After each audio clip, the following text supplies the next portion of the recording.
I read the message 3 times. Not because I didn't understand it, but because I needed to make sure my hands were shaking for the right reason. Your son doesn't deserve to be at Mason's party. Don't bother bringing him. That was my sister. My older sister, Dana. Sent at 11:47 on a Tuesday night, while my 9-year-old son, Caleb, was sleeping 10 feet away from me, completely unaware that his aunt, the woman who had held him in the hospital the day he was born, had just decided he wasn't good enough to eat cake with her kid. I set my phone face down on the kitchen counter. I poured myself a glass of water. I stood at my kitchen window in our apartment in Columbus, Ohio, and I looked out at the parking lot lights flickering in the cold, and I made a decision right then and there. I was done being the sister who kept her mouth shut to keep the peace. Done. But before I tell you what I did, I need to tell you how we got here. Because this story didn't start with that text. It started years ago, in a family dynamic so quietly broken that most people on the outside never would have seen it. And if you've ever been the one in your family who gives and gives until someone takes something that cannot be replaced, stay with me. This one's for you. Growing up in Cincinnati, Dana and I were 2 years apart and a whole world away from each other in terms of how our parents saw us. Dana was the academic one, the one who got the praise at dinner, the one whose report cards went on the refrigerator. I was the creative one, which in our house was a polite way of saying the one nobody quite knew what to do with. I want to be fair here. Dana worked hard. She earned her success. She went to Ohio State, got her MBA, married her husband Greg, who does something in commercial real estate that I still don't fully understand, and they built this picture-perfect life in a suburb called Dublin, just outside Columbus. Big house. 2 cars. Annual family photos by the lake. Mason, their son, was 7 at the time all of this happened, and he was a sweet kid. I want to make that clear. Mason was not the problem. He never was. I took a different road. I got pregnant with Caleb at 24, his father and I didn't work out, that's a whole other story, and I raised my son mostly on my own while building a small bookkeeping business from my apartment. It wasn't glamorous. There were years I ate peanut butter sandwiches so Caleb could have the good lunch. But I built something real. Something mine. The issue was that Dana had never fully respected that. Not openly. She was too polished for that. But it showed up in the small things. The way she'd glance at my apartment when she visited, just a quick look around, like she was taking inventory of my failures. The way she'd say things like, "Oh, you're still doing the bookkeeping thing?" Like it was a hobby. Like it was a phase. I absorbed it. Smiled through it. Because she was my sister, and our mom always said that family forgives. But what I didn't fully understand then was that there's a difference between forgiving and funding. And Dana had confused the two for a very long time. Here's what almost nobody in my family knew. For 2 years, 2 full years, I had been quietly helping Dana in ways that had nothing to do with sisterly love and everything to do with her needing a lifeline she didn't want anyone to see. It started when Dana's husband Greg made a bad investment. I don't know all the details because Dana only told me what she had to, but apparently a business venture he'd backed quietly fell apart and they had a gap, her word, a gap in their finances. They couldn't touch their savings without it looking bad on some loan application they were working on. So Dana came to me. She needed me to run some of her household expenses through my business accounts temporarily, pay a few bills, keep receipts, and she'd pay me back quietly. She didn't want Greg's business partners knowing, didn't want her in-laws knowing, didn't want anyone knowing. And because I loved her, and because I genuinely believed she was in a hard spot, I said yes. Over 2 years, I fronted just over $11,000 in expenses. Grocery deliveries, Mason's private tutoring, a car repair, utilities during a rough month. She paid most of it back, most. There was still about $2,200 outstanding when everything fell apart. And more importantly, the arrangement had put me in a complicated position with my own business records that I had resolved but that had cost me time, stress, and 2 sessions with my accountant. I never threw it in her face. Not once. When she started paying me back, I said thank you. When she was late, I said it's okay. When she stopped mentioning it altogether, I told myself she was embarrassed and that she'd get there. What I didn't anticipate was that the moment she felt stable again, she'd forget I was the person who caught her. 3 weeks before Mason's 7th birthday party, Dana called me. She was planning a big party, rented venue, catered food, entertainment, the works. She'd found this place in Dublin that did these elaborate kid celebrations, and the cost per child was $75. She called to tell me that Caleb was on the guest list. And then she told me that because I was family, she wasn't going to charge me the $75 per head, she was just going to need me to cover the party favor bags for all 20 kids attending. She'd already ordered them. The total was $340. She just needed me to Venmo her by the end of the week. I sat with that for a second. $340. 4 party favor bags. For a party I was being invited to, not asked to co-host. For a party at a venue that was costing her and Greg thousands. And I thought about the $2,200 she still hadn't finished paying back. And I thought about my son, who I had just bought new shoes for because his old ones had worn through, and who I'd told would do something small for his birthday next month because money was tight. I said no. Kindly. I told her I loved her and that we'd love to celebrate Mason, but that I couldn't do $340 right now. I offered to bring a gift. I offered to help set up or clean up the day of the party. I said I wanted to be there for Mason. She went quiet on the phone. The kind of quiet that isn't peaceful. Then she said, "Okay, Elisa. I'll figure it out." And she hung up. I thought that was the end of it. I thought maybe she'd be a little cold for a few days and we'd move on. I had no idea what was coming. 2 days later, my mom texted me privately. She said, "Dana mentioned there's some issue with Caleb coming to Mason's party. What's going on?" My stomach dropped. Dana had gone to our mother. She hadn't called me back, hadn't tried to talk it through, she had gone to our mother and framed it as an issue. I called my mom and explained what had happened calmly. My mom went quiet in that way she does when she doesn't want to take sides but clearly already has. She said, "You know how much this party means to Dana." And I said, "Mom, she owes me money and she asked me to spend more." I said no. That's allowed. The next day, our extended family group chat, aunts, cousins, everyone lit up with Dana sharing photos of the party planning. All the decorations. The balloon arch. The catering menu. And then she posted a message in the chat that said she was so excited to celebrate Mason with everyone who supported them. Everyone who supported them. I stared at that phrase. I knew exactly what it meant. It was a performance. A slow, public communication that I was the outsider. That I was the one who hadn't supported them. In a family chat where nobody knew the full story, she was painting me as the difficult one without saying my name once.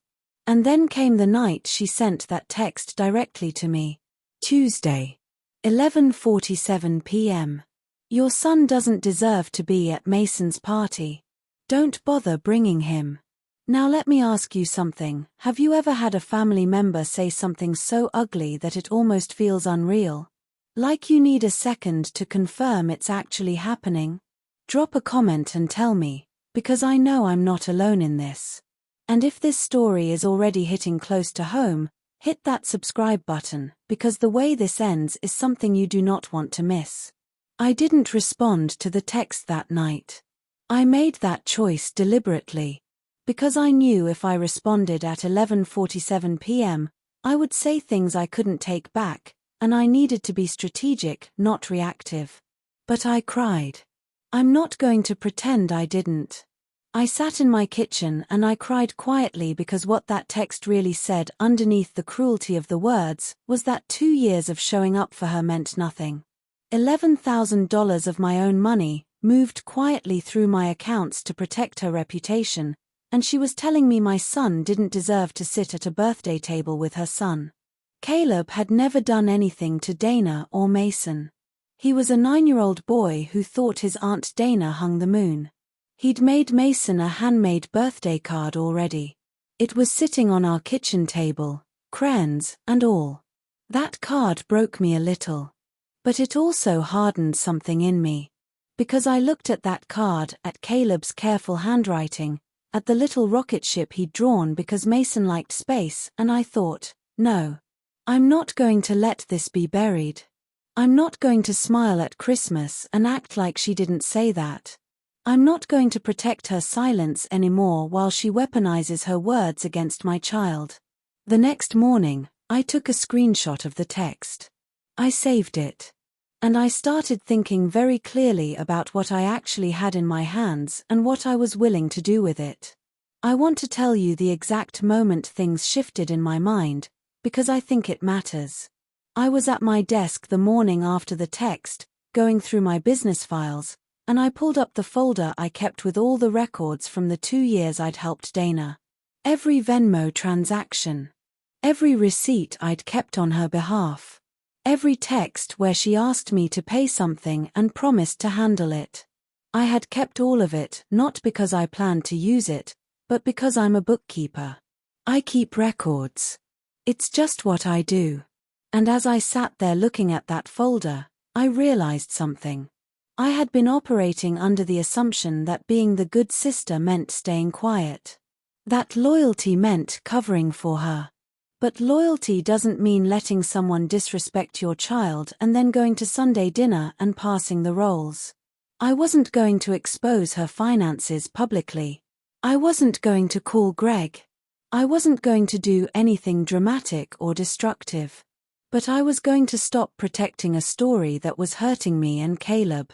And I was going to do it in a way that was clean, documented, and impossible to spin. I picked up my phone. And instead of calling Dana, I called my mother. I asked my mom if she could come over. Just her. I said I needed to show her something important.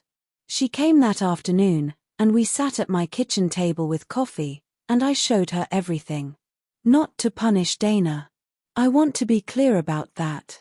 I showed my mother the full picture, the texts from Dana asking for help, the records of what I'd moved through my accounts, the repayment texts, the outstanding balance, and then that final text about Caleb because my mother had been operating on incomplete information. She had been gently nudging me to keep the peace without knowing what the peace had been costing me. I watched my mother go through it quietly. She's not a dramatic woman. She asked a few questions. She didn't say much for a long time. And then she said, very slowly, "She still owes you $2,200? I said yes. She said, "And she sent you that text about Caleb after you said no to $340? I said yes. My mom closed her eyes for a moment. Then she said, "I'm going to call Dana." I told her to wait. I said, "Mom, I'm not asking you to choose. I'm asking you to stop asking me to manage her feelings when she's not managing mine. And I'm asking you to know the truth, whatever you decide to do with it." She nodded. She hugged me before she left. It was a different kind of hug than usual. It felt like she was seeing me clearly for the first time in a while. That's the moment I knew something was going to shift. Not because I'd planned it perfectly, but because the truth, once it's spoken out loud in a quiet kitchen, has a way of moving on its own. The party was on a Saturday. We didn't go. I took Caleb to the Science Museum in Columbus instead, and we had the best day lunch at his favorite burger place, the whole afternoon walking through exhibits, and an ice cream stop on the way home. He didn't know anything was wrong. He thought it was just a fun day, and I made sure it was exactly that. But while we were out, my phone was active. My mom had called Dana. I don't know everything that was said, but my aunt, my mom's sister, who is one of those people who cannot keep a quiet conversation quiet, texted me that afternoon to say that Dana had called her in tears, saying our mom had ambushed her with accusations. My aunt was fishing for my side of the story, and I gave her just enough to let the truth do its work. I confirmed that I had records of financial help I'd given Dana over 2 years. I said I wasn't angry, I was just done being invisible. By the time the party was ending, I'd gotten 3 texts from cousins I hadn't heard from in months. Apparently the family group chat had gone private, Dana had left it. And apparently Greg, Dana's husband, had questions of his own, because one of my cousins let slip that Dana had told Greg the money she'd borrowed from me was a small, already repaid personal loan. She hadn't told him the full amount. She hadn't told him it wasn't fully paid back. And she definitely hadn't told him how the arrangement had been structured. I did not call Greg. I did not contact him. I did not send him anything. I want to make that absolutely clear, because I'm not in the business of blowing up marriages. But I couldn't control what my mother said, or what my aunt repeated, or what happens when a truth that's been sitting in a dark drawer finally gets some air. Dana called me on Monday evening. I let it ring once, then answered. She was not the version of Dana I was used to, the composed one, the one with the MBA posture and the curated Instagram captions. She sounded hollowed out. She asked me why I'd told people about the money. I told her, very calmly, that I had told our mother the truth. That was it. I said I wasn't going to keep carrying a secret for someone who had sent me a text telling me my son didn't deserve to be at a birthday party. She went quiet. And then she said something that I think she'd needed to say for a long time, even if it came out sideways. She said, I didn't mean it like that. I said, Dana, you sent it at midnight. You'd had 2 days to think about it. You meant something by it. Another silence. Then she said, I've been really stressed. And I said, I know. I was helping you through your stress for 2 years. And I never made you feel like your kid didn't deserve a seat at my table. She didn't have an answer for that. I heard her breathing on the other end of the line. And I said, I'm not trying to destroy your marriage or your reputation. I'm telling you that I'm done being small so you can feel big. And if you want to have a real relationship with me going forward, it starts with honesty. All the way. She said she'd call me later in the week. She didn't, not that week. But that was okay. Because for the first time in years, I wasn't waiting on her to tell me how I was allowed to feel. About 3 weeks after the party, Dana sent me a Venmo for the remaining $2,200. No note. No explanation. Just the money. I accepted it. I didn't send a thank you note, but I didn't send anything sharp either. I just received it and noted it in my records with a quiet, private sense of completion. 2 months later, we were at our mom's house for a family thing, nothing planned, just one of those Sunday afternoon situations where everyone ends up at the kitchen table. Dana was there. It was the first time I'd seen her in person since everything had happened. She was quieter than usual. She hugged Caleb when he ran in, and I watched her hold him for a second longer than normal. He had no idea about any of it. He just hugged her back and asked if Mason was coming, and she said not today, but maybe soon.